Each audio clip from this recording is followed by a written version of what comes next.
नमस्कार, मेरा नाम ज्ञानेश्वर है और आपने देखना शुरू किया है लाइव फिटिक्स। मेरे साथ रोज की तरह दिल्ली से जुड़ रहे हैं देश के जाने माने सीनियर जर्नलिस्ट अजीत द्विवेदी जी।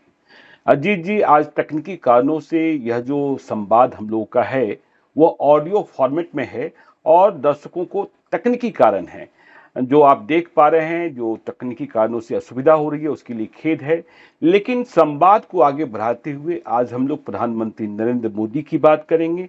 जो नरेंद्र मोदी इधर के दिनों में लगातार 5वें दिन इंस्टा फॉर्मेट में वीडियो बनाते दिख रहे हैं। कल रात भी उन्होंने वीडियो संदेश जारी किया और जो जेन जी के देश में रहने वाले लोग हैं, छात्र हैं, उन्हें संबोधित कर रहे थे। उन्होंने क्या क्या नहीं कहा, गाली की बात हुई, माफी की बात हुई, जीभ की बात हुई, दांत की बात हुई। तो मोदी के वीडियो संबोधन की बात तो करेंगे ही करेंगे, इसके साथ बांकीपुर विधानसभा के उपचुनाव की बात तो होगी ही होगी। बांकीपुर विधानसभा के उपचुनाव से ही प्रारंभ करते हैं अजीत जी। देखिए, सारे पॉलिटिकल पंडित कंफ्यूज हो गए हैं। बहुत सारे एग्जिट पोल आ चुके हैं, लाइव फिटिक्स के रिपोर्टर्स ने भी अपनी अपनी जानकारियां साझा की हैं, लेकिन इसके बाद भी कंफ्यूजन इतने हैं कि पूछिए मत। हस्बैंड को वाइफ पर शक हो रहा है, पति को पत्नी पर शक हो रहा है, पत्नी को पति पर शक हो रहा है कि वोट उन्होंने किसे दिया। पिता ने देखा पुत्र ने दूसरे को वोट दे दिया, पुत्र ने देखा पिता को दूसरे ने वोट पिता ने दूसरे को वोट दे दिया। तो ये जो कंफ्यूजन है, बांकीपुर उपचुनाव का नतीजा जो 3 अगस्त को संभावित है, वैसे भी यह नतीजा किसके पक्ष में आएगा? बीजेपी जीतेगी, नीरज सिन्हा जीतेंगे। नीरज सिन्हा क्या है, नितिन नवीन जीतेंगे या प्रशांत किशोर जीतेंगे, इसे लेकर हर लोग माथापच्ची करने में लगे। गणित कहता है कि बीजेपी की जीत होगी, लेकिन यदि आप लोगों से बातचीत करेंगे तो फिर संकेत दूसरे मिलने लगते हैं। इस बीच डेवलपमेंट ये है कि आरजेडी ने यह मान लिया है कि वह मुख्य लड़ाई से बाहर है। आरजेडी के बड़े नेता भले ही मीडिया बाइट में नहीं कह रहे हों, लेकिन वह अंदर की बातचीत में मानने लगे हैं कि गलतियां हुई हैं और हम बाहर हो गए हैं मुख्य लड़ाई से। और यह भविष्य के लिए खतरे की बात है कि हम नंबर 3 होने जा रहे हैं। प्रशांत किशोर नंबर 1 होंगे या नंबर 2 होंगे, यह बात तय है। अजीत जी, बांकीपुर से शुरुआत करें और फिर आते हैं प्रधानमंत्री नरेंद्र मोदी के संबोधन पर, जो उन्होंने इंस्टा फॉर्मेट में खुद वीडियो उन्होंने बनाया, क्योंकि वीडियो के अंत में यह दिखाई पड़ा कि वह अपने मोबाइल को वीडियो को बंद कर रहे हैं। अजीत जी देखिए ज्ञानेश्वर जी, ये बात आपने बिल्कुल ठीक कही है जी कि बांकीपुर को लेकर के जितना कंफ्यूजन है और जितने कयास हैं जी उतने तो इसके पहले हम लोगों ने कभी नहीं देखे हैं। और ये उसका कारण यही है कि अलग अलग समूहों ने अलग अलग तरह से वोट किया है और जो कास्ट का पुराना आजमाया हुआ फॉर्मूला है वो इस बार वहां नहीं चला है जी। कास्ट का फॉर्मूला टूटने की वजह से ही ये कंफ्यूजन है और उसी को लेकर के इतने कयास है। अब उसकी एक मिसाल आपको हम बता रहे हैं। मतलब हमारे एक जानकार ने, जो हमारा वहां से न्यूज़पेपर निकलता है उसके साथ काम करने वाले लोग, जी वही पूरी में हमारा ऑफिस है और उसके आसपास वहाँ एक प्रशासनिक भवन है जहाँ 5 बूथ थे, वहाँ 5 बिल्कुल बिल्कुल। तो बताया उन्होंने कि एक यंग लड़की जी खुद गाड़ी चला करके अपने घर के लोगों को लेकर के आई वोट डालने और उसके परिवार में जो लोग आए सबने अलग अलग तरह से वोट किया। अब ये देखिए, ये एक डेमोक्रेसी की भी अच्छी तस्वीर है कि वो लड़की जानती है कि उसके माता पिता दूसरे को वोट करेंगे, लेकिन वो उनको गाड़ी में बिठा करके ले आई और उनके साथ उन्होंने अलग वोट डाला और जो युवती आई थी उसके साथ एक और नौजवान था, वो सब उन दोनों ने अलग वोट किया। तो अब आप देखिए इसकी वजह से कैसे कोई किसी नतीजे पर पहुंच सकता है। अगर इस तरह की वोटिंग हुई है तो आप कैसे नतीजे तक पहुंच सकते हैं। दूसरी बात यह है, जो कास्ट का इक्वेशन एक मोटे तौर पर चल रहा था, ये हम लोगों ने बात की है फैमिली में।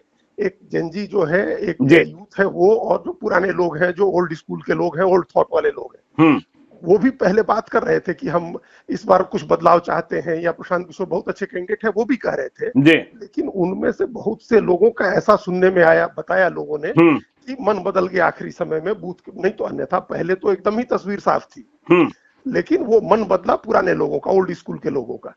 तो एक तो ये कारण रहा और दूसरा उसके बाद जो कास्ट का इक्वेशन था जिसको हम लोग लगातार डिस्कस कर रहे थे, उस कास्ट के इक्वेशन में भी जिससे बहुत ज्यादा उम्मीद थी उसने उतनी उम्मीद पूरी नहीं की, जिससे कम उम्मीद थी उसने ज्यादा वोट किया। तो ये दो संदर्भों में कह रहे हैं हम। एक बिल्कुल यादव समाज को लेकर के बहुत ज्यादा उत्साह नहीं था, लग रहा था कि तेजस्वी यादव आ गए हैं तो 3 दिन 4 दिन में फिजा बदल गई है। लेकिन उसका अंत में आकर के लगा कि नहीं, उसका ज्यादा वोट गया अंत में आकर के प्रशांत किशोर के साथ। देखिए ना, रुद्रा ने जो एग्जिट पोल किया है, अब वह सच होगा नहीं होगा मुझे नहीं पता। देखिए उस एग्जिट पोल में प्रशांत किशोर की जीत दिखाई गई है और कहा जा रहा है कि 50% से अधिक 52% 52% ज्यादा मतदाताओं ने प्रशांत किशोर को वोट कर दिया है। तो यह तो बहुत ही झटके वाली बात हुई। 72% मुसलमानों ने किया है और उसके हिसाब से करीब करीब 1/3 कायस्थ मतदाताओं ने भी। इस पर तो मुझे स्वयं भी भरोसा नहीं हो रहा है कि उन्होंने प्रशांत किशोर को वोट कर दिया है।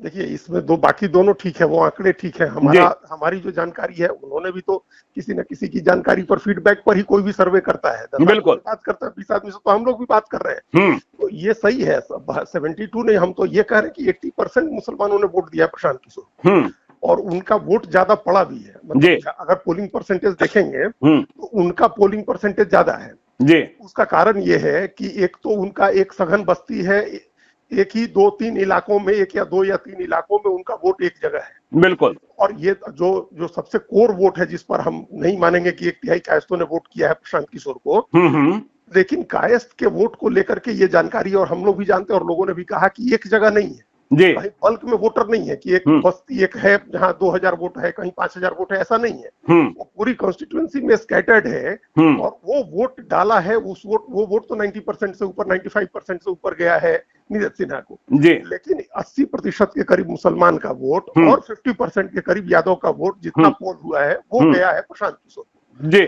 लेकिन जो उम्मीद वो कर रहे थे भूमिहार से और राजपूत से, वो नहीं पूरा हुआ। भूमिहार का वोट उस अनुपात में नहीं मिला जिस अनुपात में वो एक्सपेक्ट कर रहे थे, और राजपूत का वोट भी उस अनुपात में नहीं मिला जिस अनुपात में एक्सपेक्ट कर रहे थे।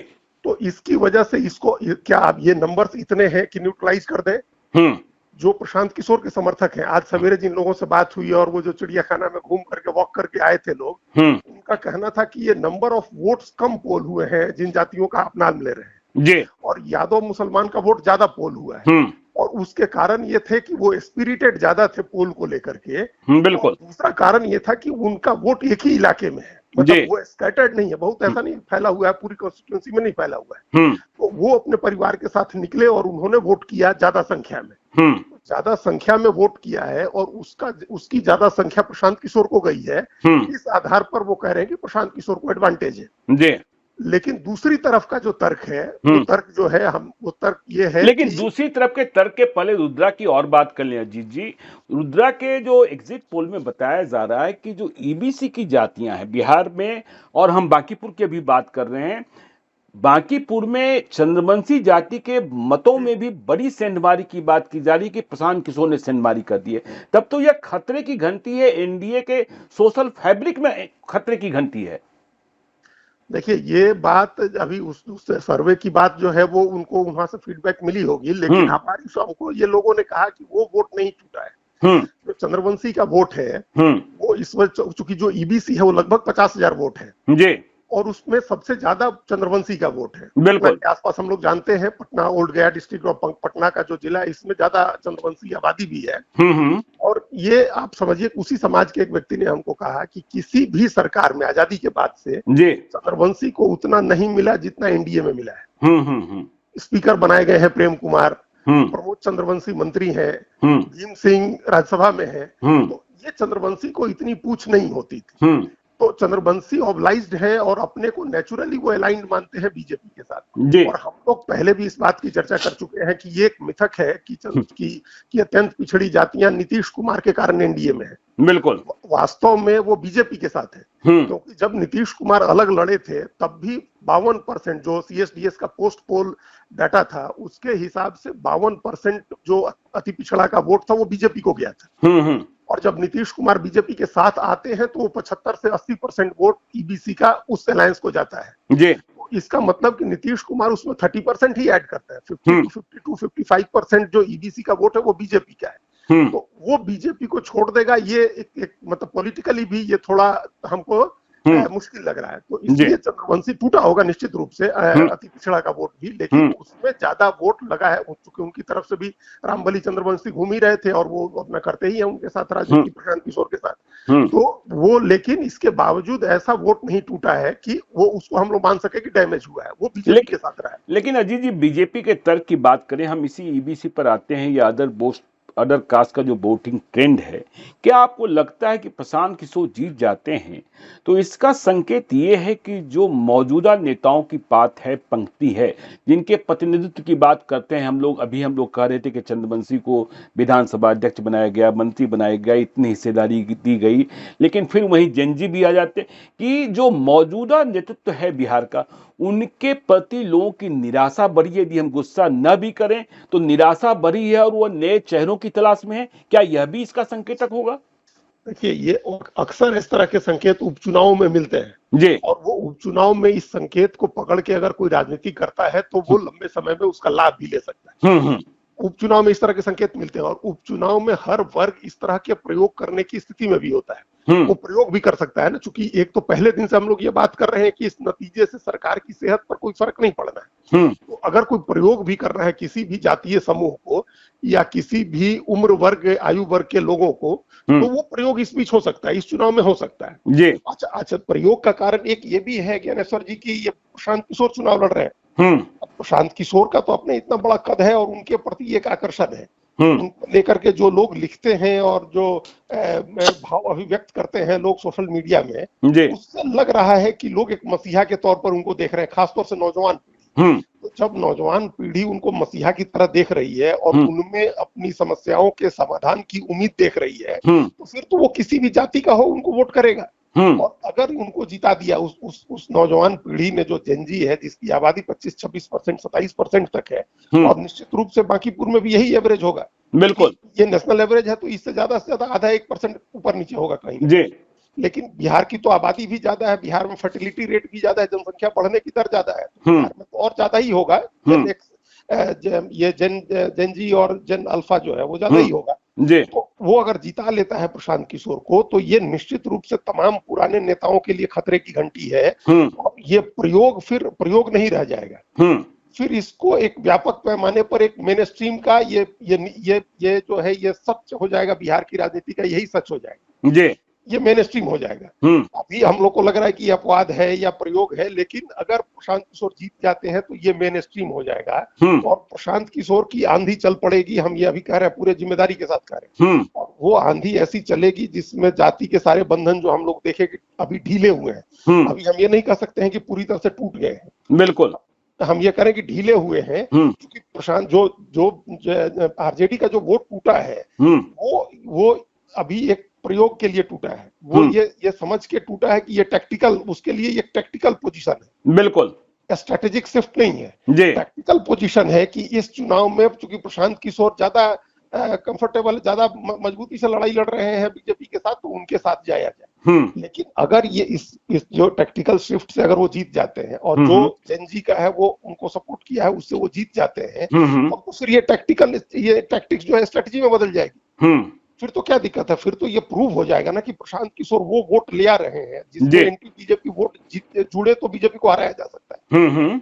यही तो भाई एंटी बीजेपी जो वोट है वो तो यही इंतजार कर रहे हैं ना कि कोई कुछ दूसरा वोट लेकर के आए, और वो तेजस्वी यादव या आरजेडी लेकर के नहीं आ रहे थे।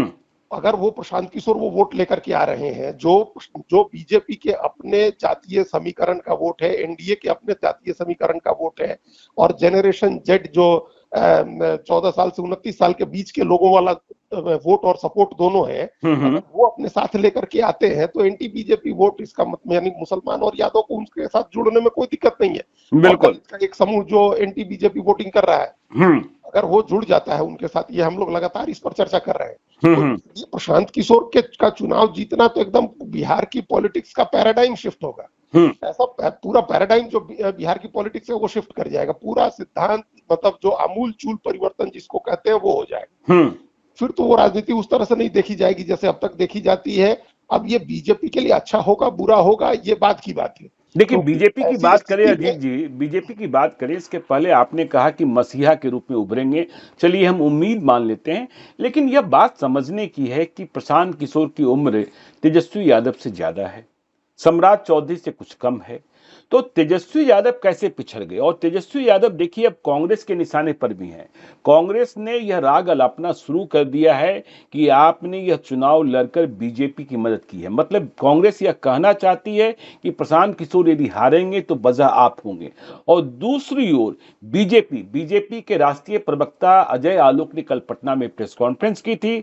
उन्होंने भी तेजस्वी यादव को घेरा कि आपने चुनाव लड़ा ही नहीं, आप भीतर से प्रशांत किशोर से मिले हुए थे। तो देखिए, भीतर से प्रशांत किशोर से मिले हुए थे कि नहीं मिले हुए थे, इस पर बीजेपी और कांग्रेस का स्टैंड अलग अलग है। लेकिन यदि प्रशांत किशोर उभर रहे हैं तो फिर तेजस्वी यादव की लौ तो लालटेन में जो रोशनी है वह तो बुझेगी। और फिर यह भी सवाल पैदा होगा कि तेजस्वी यादव और राजद का आगे का हाल कितना खराब होने वाला है।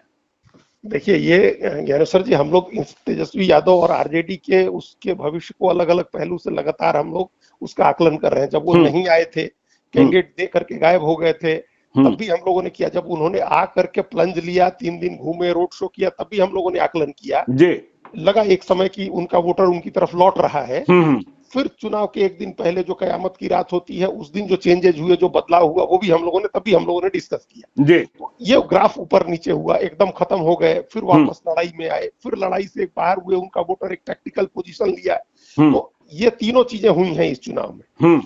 अभी भी ये एकदम नहीं मान सकते हैं कि वो खत्म हो जाएंगे तेजस्वी यादव जी। खत्म तब होंगे जब वो जो चीजें हैं उसको बचाने की कोशिश नहीं करेंगे। तो वो बचाने की कोशिश करते हुए नहीं दिख रहे हैं। आपने पूछा ना कि ऐसा क्यों हो गया कि वो पिछड़ गए। बिल्कुल। आप देखिए कितने कितने जो सेकंड जनरेशन या थर्ड जनरेशन के जो पॉलिटिशियंस हैं, उन्होंने अपने पिता की, अपने दादा की विरासत को कितना बचाया है। वो लोग कौन मेहनत कर रहा है? बिल्कुल। उसमें से कोई नहीं कर रहा है। सब सहयोगों के सहारे पॉलिटिक्स कर रहे हैं। किसी न किसी गठबंधन में मिल करके आप अपनी राजनीति चला रहे हैं। और आपका चमत्कार ज्यादा चल भी नहीं रहा है। बहुत मेहनत इसने की है, बहुत मेहनत की थी। हम उसमें इस पूरे जो सेकंड जनरेशन के लीडर्स हैं, उसमें हम सबसे ऊपर रखते हैं जगन मोहन रेड्डी को, जिन्होंने इतनी मेहनत की। वो जेल में रहे, उनकी माँ ने, उनकी बहन ने पदयात्रा की, वो खुद ही पदयात्रा की अपने पिता की तरफ, पूरा आंध्र प्रदेश घूमे। लेकिन 5 साल सरकार चलाने के बाद सत्ता से ऐसे बाहर हुए कि एकदम लगता है कि राजनीति खत्म हो जाएगी। बिल्कुल। ये इसका मतलब, बाकी लोगों को तो छोड़ दीजिए जो एकदम फेल हो रहे हैं। तो जो लोग कहें, जिन लोगों ने खूब मेहनत की, उन लोगों ने अपनी राजनीति बचाई। जिन्होंने एक तपस्या की, जिन्होंने झेला, कॉम्प्रोमाइज नहीं किया। देखिए ना, हेमंत सोरेन जेल गए, तो जेल से निकल के दोबारा सरकार में आए ना। बिल्कुल। अब तेजस्वी यादव को लेकर के ये धारणा बन रही है कि आप बीजेपी की मदद कर रहे हैं। और हम पहले भी आपके साथ बातचीत में कहे, अगर ये धारणा बन गई जैसी मायावती के बारे में बनी है, तो फिर सर्वाइवल नहीं है, फिर वापसी नहीं है। फिर किसी हाल में वापसी नहीं होगी। मायावती लगातार देखिए वोट लूज कर रही है। जब सत्ता से हारी 2014 के लोकसभा चुनाव में, उनको 20% वोट आया था। एक भी सीट नहीं आई थी, लेकिन 20% वोट था। बिल्कुल। अब पिछले चुनाव में उनका वोट 9%, 10% रह गया।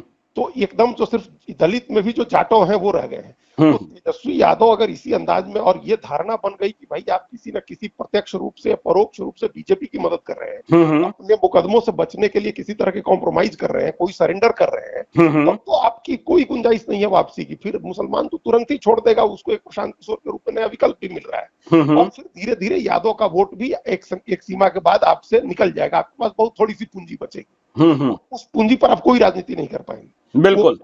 वो पूंजी इनकी तरह चिराग पासवान की तरह नहीं है कि उस पूंजी पर आप 5, 7, 10, 20 एमएलए जीत जाए और 5, 7 एमपी जीत जाए। ये नहीं है पूंजी आपकी। किसी दूसरे अलायंस में आप नहीं जा सकते हैं। बिल्कुल। ये एक उनके साथ समस्या है, बड़ी समस्या है। और इस समस्या का कारण वो स्वयं है। उनके जितना मौका किसी दूसरे युवा पीढ़ी के नेता को नहीं मिला होगा ज्ञानेश्वर जी। वो लगातार मौके मिल रहे हैं उनको लगातार। वो 2 चुनाव में, असेंबली के 2 चुनाव में सबसे बड़ी पार्टी हुए विधानसभा। उनको लोकसभा में भी 4-5 सीटें आती रही, वोट आते रहे, उनके अलायंस पार्टनर भी जीतते रहे उनके साथ साथ 2-3 सीटें। तो ये सब स्थिति के बावजूद ये मानिए कि वो सब बाय डिफॉल्ट हुआ। बीजेपी के विरोध में जो वोट पड़ेगा उसके वो एकमात्र दावेदार थे, तो उनको मिल गया। अब तो वो एकमात्र दावेदार नहीं है। इस चुनाव के बाद, बांकीपुर चुनाव के बाद तो उनकी दावेदारी पीछे चली गई। अब दूसरा दावेदार है, और वो दावेदार प्रशांत किशोर।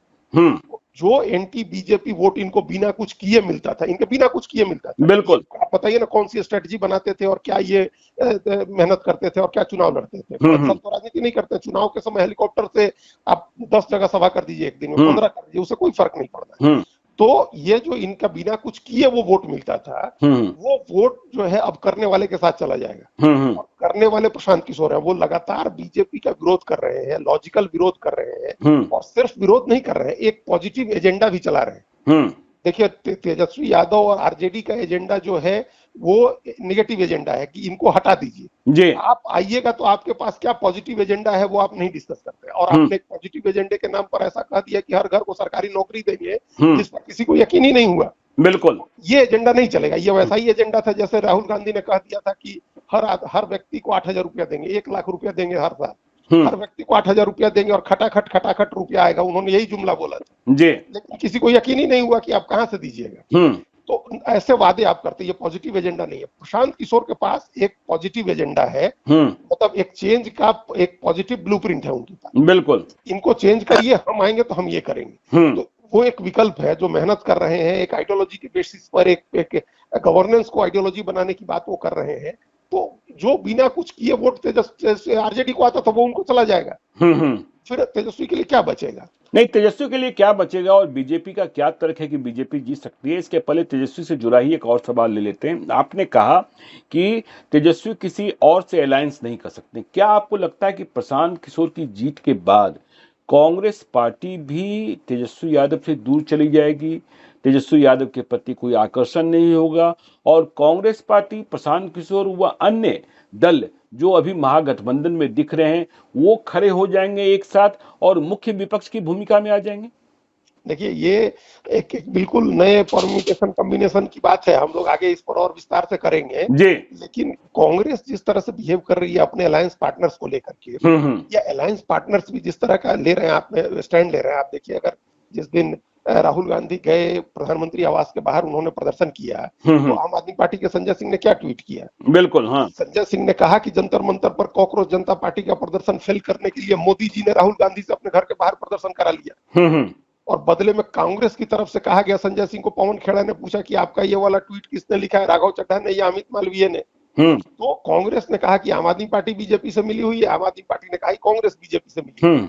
तो कांग्रेस, अब ये पॉलिटिक्स बड़ा ब्रूटल बिजनेस है, यहाँ किसी को 1 मिनट नहीं लगता है अपना इंटरेस्ट सेव करना है दूसरे को अबेंडन करने में। तो अभी जो आम आदमी पार्टी और कांग्रेस मिल करके चुनाव लड़े थे लोकसभा का, वो कुत्ते बिल्लियों की तरह लड़ रहे हैं। तो ये लड़ाई आगे आरजेडी कांग्रेस में तो ऑलरेडी लड़ाई शुरू हो गई है। बिल्कुल। तो कांग्रेस छोड़ दे, इसमें कोई हैरानी नहीं होगी। कांग्रेस छोड़ करके प्रशांत किशोर के साथ जा सकती है, प्रशांत किशोर के पीछे दाव लगा सकती है। भाई कांग्रेस मान रही है कि अभी हम अपने दम पर नहीं आ सकते, तो जो आरजेडी पर लगा रहे हैं, तेजस्वी पर लगा रहे हैं, इनमें कोई दम दिख नहीं रहा है। और प्रशांत किशोर पर लगाते हैं तो प्रशांत किशोर बिहार के बाहर भी, देश भर में भी कांग्रेस के लिए मददगार साबित हो सकते हैं। तो ऐसा पार्टनर क्यों नहीं खोजे जिससे हमको फायदा हो? प्रशांत किशोर वो वोट तोड़ेंगे कांग्रेस के लिए जो बीजेपी का वोट है, ब्राह्मण का वोट, अगर अगड़ों का वोट अगर कुछ तोड़ते हैं तो कांग्रेस को उनमें चौतरफा फायदा दिख रहा है। कांग्रेस उनके साथ जा सकती है और कांग्रेस प्रशांत किशोर मिलकर के एक फॉर्मेडेबल अलायंस बनते हैं अपोजिशन की जगह लेने में। अब यहाँ पर एक कैच ये है कि अगर मान लीजिए कि प्रशांत किशोर और कांग्रेस आ जाते हैं, मुसलमान डिजर्टेड कर देता है आरजेडी को, मुसलमान चला जाता है कांग्रेस और प्रशांत किशोर के साथ, और सिर्फ यादव बचते हैं तेजस्वी यादव के पास, तो वो कितने समय तक बचे रहेंगे? बिल्कुल। तब क्या यादव वोट के लिए बीजेपी और आरजेडी का अलायंस हो सकता है? जी। जब मुसलमान छोड़ देगा तो क्या तेजस्वी यादव कोई ऐसा समय भी आ सकता है कि जब वो बीजेपी के साथ चले जाए? भाई ये संभव है अगर मुसलमान नहीं है और आप एंटी कांग्रेस पॉलिटिक्स आपको भी करनी है, एंटी प्रशांत किशोर पॉलिटिक्स आपको भी करनी है, तो आप दोनों साथ आ सकते हैं। ये हम एक दूर की कौड़ी कह रहे हैं, लेकिन कोई ना कोई एक मुकाम ऐसा भी आ सकता है जब ऐसा भी हो जाए। हाँ, जम्मू कश्मीर में आपने देखा था महबूबा मुफ्ती के साथ, लोगों ने देखा बिल्कुल देखा कि नेशनल कॉन्फ्रेंस थी पहले और फिर पीडीपी भी आ गई। बिल्कुल। पीडीपी जिसको बीजेपी कहती थी कि आतंकवादियों से मिली भगत वाली पार्टी है, जिस अजीत पवार को जेल में चक्की पिसवाने की बात कहते थे अमित शाह और नरेंद्र मोदी, उनसे भी उनको अलायंस हो गया, वो भी साथ में आ गए जी। तो ये कोई नई बात, मतलब कोई हैरानी आश्चर्य की बात नहीं होगी कि कभी किसी एक मुकाम पर ऐसा भी हो जाए। तो वहां आपने कहा कि वो जो दूसरे लोग हैं, दूसरे लोगों में हम उसमें सबसे वो इम्पोर्टेंट मान रहे हैं चिराग पासवान को जी, उनकी भी बड़ी महत्वाकांक्षा है। तो अगर वो उनकी महत्वाकांक्षा को लेकर के कोई प्रशांत किशोर कांग्रेस उनसे साझा तौर पर बात करते हैं, मतलब ये पूरे तरह से पॉलिटिक्स के रीअलाइनमेंट की हम लोग चर्चा कर रहे हैं, और बहुत हाइपोथेटिकल चर्चा है, बहुत हाइपोथेटिकल है, लेकिन ऐसा हो सकता है कि इधर का आदमी उधर जाए, उधर का आदमी उधर जाए, ये कोई बड़ी चीज नहीं है। अभी देखिए ना, एक चुनाव खत्म हुआ तमिलनाडु का और कांग्रेस डीएमके अलग हो गए और डीएमके की नजदीकी बीजेपी से हो गई जी। तो राजनीति में कब क्या हो जाएगा, कोई अस्थाई दोस्त दुश्मन नहीं होता है, कोई अस्थाई दोस्त दुश्मन नहीं होता है। तो ये क्या पता कभी ये दोनों दोस्त बन जाए, तो ये क्या पता कब, बिल्कुल, तो ये संभावना हो सकती है। हम लोगों ने बात कर ली जनसुराज पार्टी की, हम लोगों ने बात कर ली तेजस्वी यादव की। आप कह रहे थे कि बीजेपी को जीत मिल सकती है। बीजेपी को जीत कैसे मिल सकती है? बीजेपी के पास इसका तर्क है। बीजेपी के पास क्या तर्क है, क्या गणित है? एक गणित तो यह दिखता है कि 52,000 मतों से 2025 में चुनाव जीते थे। क्या इतना मत घट जाएगा कि वह जीत ही नहीं पाएंगे? क्या तर्क है, क्या कह रहे हैं बीजेपी वाले आपको पटना से लेकर दिल्ली तक? देखिए, उन्होंने कहा, बीजेपी जेडीयू के दोनों के लोग ये कह रहे हैं कि कायस्थ का वोट नहीं टूटा है, वैश्य का वोट नहीं टूटा है। टूटने का मतलब, नहीं टूटने का मतलब यह होता है बल्क में मिला का मतलब 80% तक मिला। बिल्कुल बिल्कुल। तो कायस्थ का उसे ज्यादा मिला है, वैश्य का 80% तक वोट मिला है। जो कोयरी कुर्मी का वोट है, अदर देन जो वैश्य और यादव जो पिछड़ा वोट है, वो लगभग पूरा मिला है। इसमें टूट नहीं हुई है, बहुत थोड़ा बहुत कुर्मी का वोट अगर गया हो प्रशांत किशोर के साथ जी, तो वो गया होगा। तो ये अपने आप में एक बड़ा हो गया। और ईबीसी का जो वोट है, वो ईबीसी का वोट भी मैक्सिमम हिस्सा बीजेपी को मिला है। तो अब ये जितना वोट हुआ, उनका कहना है कि चंद्रवंशी और दूसरा अन्य पिछड़ा है, कोयरी कुर्मी का वोट है, वैश्य का वोट है और कायस्थ का वोट है। ये अपने आप में एक बड़ा चंक बनाता है। इसका मेजोरिटी वोट बीजेपी को मिला है। और यादव का वोट भी बीजेपी को मिला है, जो हम लोग भी कह रहे थे कि सत्यनारायण भगवान के प्रसाद की तरफ। बिल्कुल बिल्कुल। तो कुछ इलाकों में, जो गोरिया टोली में और मंदिरी की बात लोग कह रहे हैं कि इस इलाके में कुछ वोट मिला है बीजेपी को, यादव का वोट जी। तो ये इस आधार पर उनका कहना है कि हम 60,000 के करीब वोट आ रहा है, 60,000 आ रहा है। उनका ये भी कहना है कि भूमिहार जितना टूटने की उम्मीद थी उतना टूटा नहीं, और 40% के करीब राजपूत का भी वोट आया हुआ है, और ब्राह्मण का भी 10% वोट है। 90% 80% मान रहे हैं कि प्रशांत किशोर को गया है, लेकिन वो वोट ही कम है, 19,000 वोट है वो जी। और 19,000 वोट में से अगर 10,000 वोट पड़ा हो और उस 10,000 का अगर 90% भी चला जाए तो 9,000 वोट। बिल्कुल। तो वो नहीं है, वो स्ट्रेंथ नहीं हो सका है उनका, प्रशांत किशोर का जी। उनका स्ट्रेंथ हुआ है मुस्लिम का वोट। उनका मानना है, जो बीजेपी के लोगों का और जेडीयू के लोगों का हम तर्क दे रहे हैं, और हम लोग अभी आंकड़ों पर ही बात कर रहे हैं। तो मान लीजिए कि 35 से 37, मतलब 74,000, 70 से 74,000 के बीच वोट है मुस्लिम यादव का। अगर उनमें से 40% वोट पड़ा है, 34 ऐसे पड़ा है, हम उनका 40 मानते हैं, तो 28,000 या 30,000 मान लीजिए कि उनका वोट गिरा है। उस 30,000 में से अगर 80% वोट भी प्रशांत किशोर को माने तो वो 24,000 होगा जी, 24,000 होगा। और 90% ब्राह्मण माने जो पोल्ड वोट है तो वो 9,000 होगा। तो ये 33,000 बनता है। इसके अलावा बीजेपी जेडीयू के लोगों का कहना है कि टुकड़ों टुकड़ों में जो वोट मिला है वो सब मिला करके उनको 45-46,000 से ज्यादा नहीं ले जा रहा है। हम लोग ये नंबर्स की बात थोड़े करेंगे, अभी तो पोल्ड वोट हुआ है। बिल्कुल बिल्कुल बिल्कुल। तो 34% वोट गिरा है, उसके आधार पर उनका कहना है कि 44-45,000, 46,000 से ऊपर प्रशांत किशोर नहीं जा रहे हैं, और बीजेपी 60,000 जा रही है। उसका तर्क उनका यही है कि अगर हम लोग मान लें कि हमारा, उनका वोट कहना था कि 1,16,000 तो कायस्थ और वैश्य का वोट और 50,000 अति पिछड़ा का वोट है, तो 1,66,000 हुआ। और उसके अलावा 40,000 के करीब वोट है, जो 30,000 के करीब कोयरी कुर्मी और अन्य पिछड़ी जाति या इसका मिला करके, तो वो 2 लाख के करीब ये वोट मान रहे हैं। और दलित का कुछ वोट मानते, उनका कहना है कि इस 2 लाख में से जी, अगर हम माने कि इनका भी 34% पोल हुआ है जी, तो वो हुआ 66%, 68,000 वोट हुआ। उसमें से 60,000 वोट हमको मिल गया है, उसी में से 60,000 वोट हमको मिल गया। तो इसका आशय ये हुआ ना कि बीजेपी जो है, जातियों में जिनके मत उन्हें मिले हैं उनमें जेनजी का मत भी अपने साथ मान रही है, चाहे वह कायस्थ हो, चाहे वैश्य हो, चाहे ईबीसी हो। और प्रशांत किशोर को भरोसा इस बात का है कि चाहे जाति जो भी हो, वहाँ जो युवा तुर्क है, जेनजी है, जो हम लोगों ने कहा कि पति को पत्नी पर भरोसा नहीं है, पत्नी को पति पर भरोसा नहीं है, तो बीजेपी जाति गिन रही है। और जनसुराज जो है, जाति नहीं परिवार के भीतर फूट को भी गिन रही है।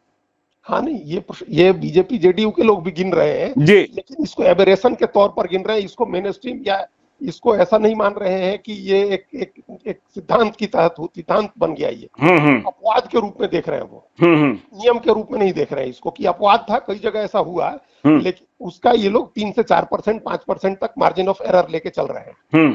तो उस मार्जिन ऑफ एरर में ये हमको बताया लोगों ने कि 45-46 हजार तक वो पहुंच रहे हैं, 60 हजार तक बीजेपी पहुंच रही है। और आप उसके बाद जोड़ लीजिए कि जो बच रहा है, जो उसमें से 15-20 हजार वोट अभी भी आरजेडी को मिल जाएगा। अगर आरजेडी को ज्यादा वोट मिलता है तो प्रशांत किशोर के हार का अंतर बढ़ता, आरजेडी को थोड़ा और कम मिलता है तो फिर वो अपना प्रशांत किशोर के जीत का अंतर मतलब और नजदीक पहुंच जाते हैं। अगर आरजेडी को कम वोट मिलता है तो प्रशांत किशोर और नजदीक पहुंच जाते हैं। आरजेडी 15-20 हजार वोट ले रही है, ये मानना है कि ये बीजेपी को नहीं जाता। अगर आरजेडी लड़ाई में नहीं आती या बिल्कुल ही खत्म होती तो ये वोट प्रशांत किशोर को जाता। बिल्कुल, ये सब आकलन उन लोगों का है। और ये जो कुछ जो हम बार बार कहते हैं, जो आकांक्षी युवा और आदर्शवादी बुजुर्ग और आदर्शवादी युवाओं का जो वर्ग है, उसको बीजेपी एबरेशन की तरह गिन रही है कि ये 2-4%, 5% मार्जिन ऑफ एरर में आ जाएगा। इस बात तो महिलाएं भी, हाँ, तो वो उसको मान रहे हैं ये लोग कि वो एबरेशन है, उसको मेन स्ट्रीम करने की जरूरत नहीं है। क्योंकि उनका कहना है कि अगर मान लीजिए कि भूमिहार का 60% वोट बीजेपी को चला गया तो उसमें सब है, मतलब ऐसा नहीं है कि खाली बुजुर्ग लोग हैं, उसमें कुछ युवा भी हैं, उसमें महिलाएं भी हैं, उन सब लोगों ने भी वोट किया। तो ये उसको मार्जिन ऑफ एरर उसका कम रख रहे हैं। बिल्कुल बिल्कुल। तो चलिए, 60,000 का 66 कह रहे थे, 60 हो जाएगा या 56, 57, 58 हो जाए, लेकिन उनका कहना है कि प्रशांत किशोर 50 नहीं पार करेंगे। चलिए, समय कम है अजीत जी, अब हम लोग चलते हैं बाकी पुस्तक प्रधानमंत्री की बात करते हैं। प्रधानमंत्री ने लगातार 5वें दिन वीडियो बनाया इंस्टा फॉर्मेट में और जंतर मंतर की बात की। उन्होंने कहा कि किस तरीके से उनकी मां को, स्मृति शेष मां को गालियां दी गई, लेकिन सब कुछ हमने सुना देखा, लेकिन हम बच्चों को माफ कर रहे हैं, उन्हें साथ जोड़ना है। दांत और जीभ का क्या रिश्ता है, यह भी उन्होंने बताया कि दांत तोड़े नहीं जाते हैं। क्या प्रधानमंत्री नरेंद्र मोदी की बातें जेनजी सुनेंगे, या जेनजी इतना बड़ा आकांक्षी वर्ग है कि उन्हें सुनना नहीं है, उन्हें हासिल करना है? देखिए, वो एक तो क्या है कि वो बहुत जल्दी संतुष्ट होने वाला वर्ग नहीं है जी। उसकी एक्सपेक्टेशंस बहुत बड़ी हैं, और अगर नहीं हुआ, एक्सपेक्टेशन पूरा नहीं हुआ तो डिसअपॉइंटमेंट भी उतना ही बड़ा होता है। आप देखिए, नेपाल में 3 महीने में फिर जेनजी सड़क पर आ गया, फिर खुशियां चल रही थी वहां, और अभी अपने ही बनाए प्रधानमंत्री से नाराज हो गए वो लोग। उनकी जब क्या है, स्ट्रीट मोबिलाइजेशन जब होता है तो स्ट्रीट मोबिलाइजेशन की चिंता में घबरा करके सरकारें उनको जो चाहते हैं वो लोग दे देते हैं, उस समय कमिट कर देते हैं। लेकिन जब वो पूरा नहीं होता है तो उनको निराशा होती है नौजवानों को, तो फिर वो उस निराशा में अपना आगे की थ्योरी, आगे का क्या स्टेप जो है वो फॉर्मुलाइज करते हैं, वो फॉर्मुलेट करते हैं। तो ये नहीं लग रहा है कि ये तुरंत शांत हो जाएंगे। दूसरा, ये उनकी स्मृति से इतनी जल्दी ये चीजें निकल जाएंगी। कुछ लोग होंगे जो भावावेश में आकर के, जिन लोगों ने कुछ कहा होगा, बोला होगा, देखिए क्षमा जब आप करते हैं तो दूसरी तरफ से भी ऐसा रिएक्शन आता है।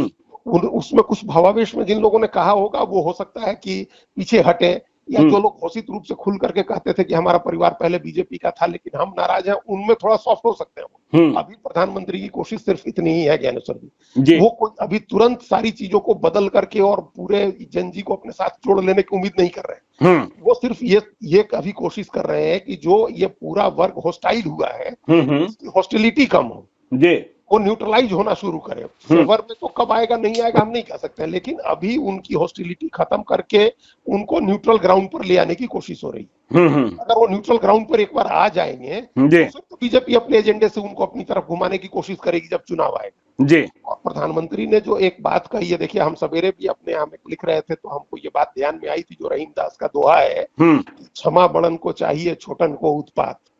तो जो बड़ा है उसको क्षमा करना चाहिए है। बिल्कुल। छोटे लोग, जो उन्होंने कहा कि बच्चे हैं, छोटे का मतलब बच्चों से है, उम्र के हिसाब से, अनुभव के हिसाब से, तो बच्चे हैं, गुमराह हो गए, भावावेश में आ गए, तो क्षमा करना बड़ा जो है उसका काम होता है, उसकी शोभा होती है। तो प्रधानमंत्री ने क्षमा करके मतलब बड़ा स्टेप लिया है। अब इस बात का मैसेज उनकी पार्टी के जो ऐसे एमपी जो अनाप शनाप बोल रहे हैं बच्चों के बारे में, पूरी जनरेशन के बारे में, उनको ये मैसेज जाना चाहिए, प्रधानमंत्री का एक मैसेज, कि भाई प्रधानमंत्री जो कह रहे हैं इसको सुनिए, और ये अनाप शनाप बोलना, सोशल मीडिया में उन बच्चों को ट्रोल करना, पुलिस का मुकदमा करना, सोशल मीडिया में उनको बच्चियों को टारगेट करके धमकियां देना, ये सब समाप्त हो जाना चाहिए, ये बंद हो जाना चाहिए। जो आप कह रहे हैं वो भावना लेटर एंड स्पिरिट में दिखाई देनी चाहिए, ये नहीं कि आप कह कुछ रहे हैं और हो कुछ रहा है। लेटर एंड स्पिरिट में वो दिखाई दे तो नौजवान पीढ़ी की हॉस्टिलिटी कम होगी, वो एक न्यूट्रल ग्राउंड की तरफ बढ़ना शुरू करेगा। चलिए, तो देखिए वह न्यूट्रल ग्राउंड की तरफ बढ़ना शुरू करेगा। बांकीपुर के उपचुनाव की गिनती 3 अगस्त को होगी, मतलब सोमवार को, मतलब काउंटडाउन शुरू हो चुका है। और बांकीपुर में सिर्फ चर्चा, बांकीपुर ही क्यों कहें, पूरे देश में चर्चा हो रही है कि बांकीपुर का नतीजा क्या आएगा, क्योंकि प्रशांत किशोर हैं। तो हर अपडेट बताते रहेंगे, आप देखते रहिए लाइव सिटीज को।